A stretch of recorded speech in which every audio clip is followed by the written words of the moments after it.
Welcome back to Adventurous Advocates. I'm so excited you joined me today for Ghouls, Ghosts, and Gators. Today we're going to take a bite out of the Gatorland Halloween party.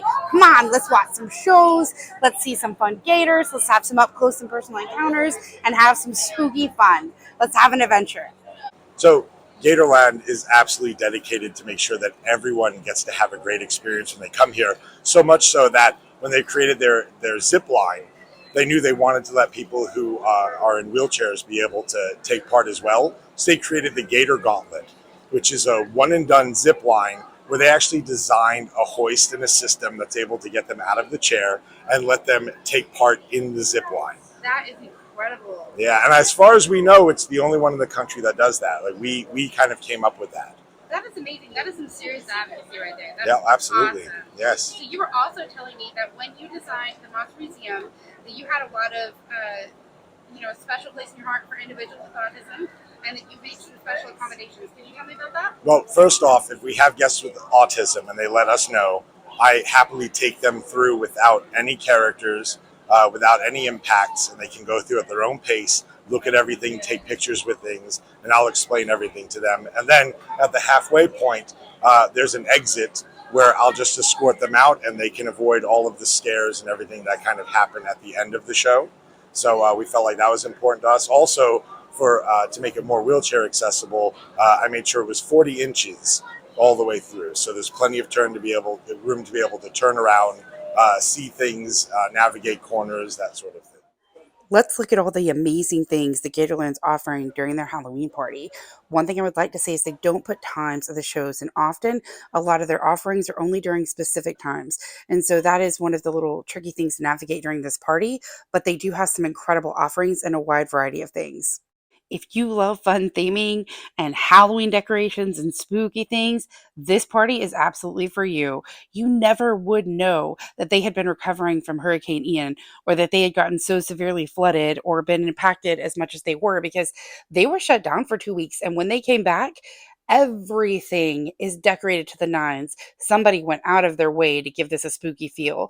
Now, keep in mind, it is definitely on the more spooky side and not the not so scary side. So you may want to watch some POVs or, do some walkthrough videos or things like that before you bring your children who are sensitive to spooky decorations. But it is absolutely fun if you're into the Halloween theming, if you're into pumpkins and scarecrows and skeletons and all that, you will love this. For the record, we did not know that there would be a costume party, or we totally would have dressed up. We are fun like that. And I would have gone as a black cat. I probably would have made Joe go as Bob Ross.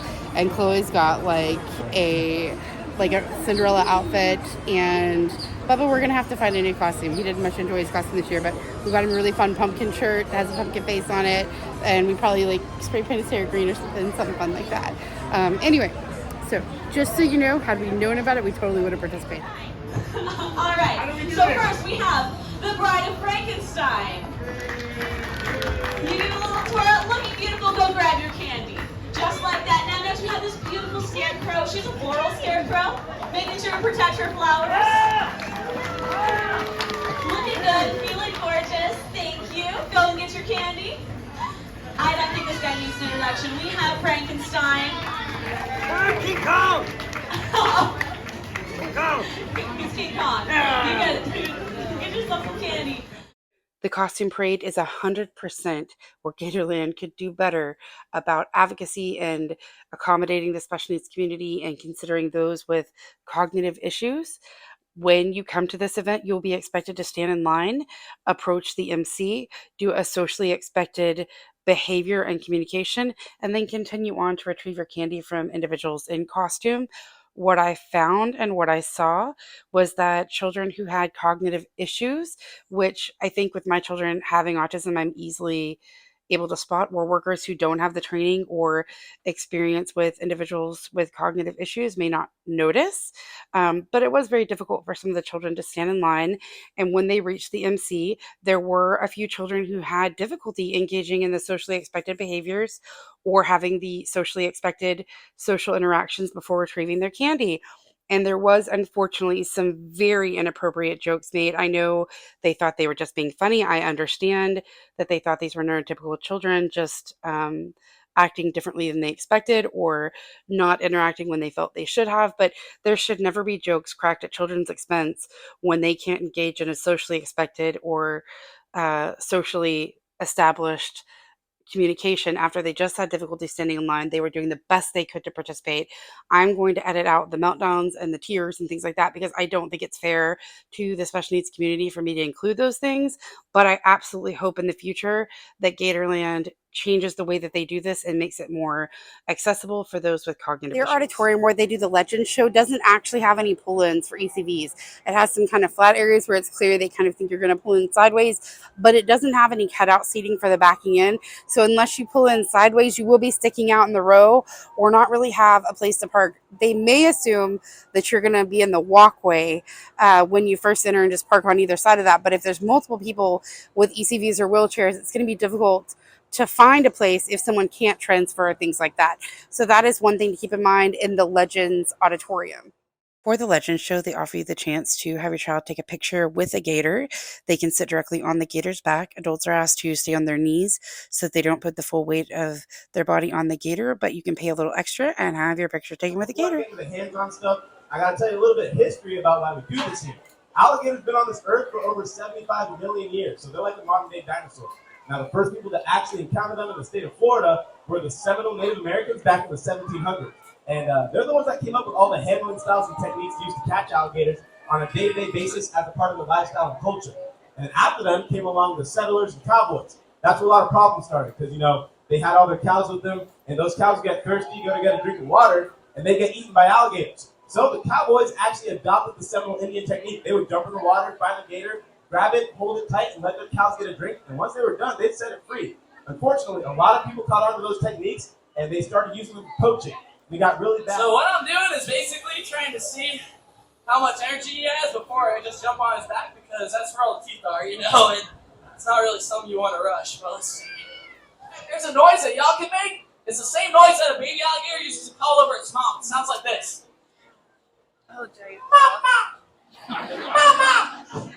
Just kidding. Sounds like this. Confession time. I had actually driven by Gator World a bazillion times and always thought about going, but never went because I had a lot of concerns about whether my children with special needs would be safe in an environment like this. But let me tell you how wrong I was. This is absolutely amazing. They have gators in their natural environments where they have a lot of space to roam, much like they would in the swamps and in the wild. They clearly treat these animals with respect and love, but they also put the safety of people as a top priority. There are plenty of protective features. Never once in our entire time in this park did I feel like we were in danger from the animals. They always kept it to where you were safe, but you could observe these animals that you would never be able to get this close to in the wild in a very friendly and fun and safe for the animals and safe for the people kind of way. Their trick-or-treating spots were only sporadically open. There wasn't a set schedule or posted schedule. They also had live actors, and the theming was mind-blowing. The one thing I would say is it did seem that they were expecting the children to say trick-or-treat or thank you, and if that was not done, comments were made. So again, this is an area where I would encourage Gatorland to really get to know the community with cognitive issues and try to offer a little bit more of an inclusive experience. But their theming and the fact that they offer trick-or-treating, fun, and I'm sure that the neurotypical kids absolutely loved it. There is the train. It only costs like $3 for the whole day. Small confession, we really wanted to get train tickets, and when I went to buy my tickets, I asked the gentleman about the train, and he asked me if I knew whether I would have to haul myself up into the train, and I got my feelings hurt. So that's not really a good reason not to ride the train or not to buy train tickets. So I've decided the next time we come, I'm going to have a better attitude and I'm going to get the train tickets and we're going to go regardless of what anybody says. So but I did think that that was a little hurtful. I am aware that if I ride the train that I will need to get myself into the seats. I do ride trains often and I go to theme parks a lot and ride rides, so I did know that, but just be prepared that if you come and you try to buy tickets or things like that, something like that might be said to you too. Check. All right, guys, how's everybody doing? One lady, come on, how's everybody doing? Just missed it. All right, crew that doesn't count. You gotta get the whole piece down. Help them out, guys. Yo, jump, yo, go. Oh, huge step over there on Curious side. He's got one piece left. Come on, Bobby, Steve, help him out. Yo, jump, jump, jump. We got one catch up and we'll go to today's trivia round, okay? So if you can answer the most frequently asked question, it'll be worth the next point. So the most frequently asked, let me ask the question first. They did announce over the PA system that this area over here was for wheelchairs and small children due to the glass, but as you can see, there aren't any employees to enforce that, and I've seen two people in wheelchairs come up and not be able to come over because there's nobody enforcing this area over here, and people are just not being very accommodating to individuals with disabilities or small children. The Monster Museum only runs at certain times and they are not listed in the program. It looks very cool. We've seen the monsters walking around the park so the kids can be desensitized to them.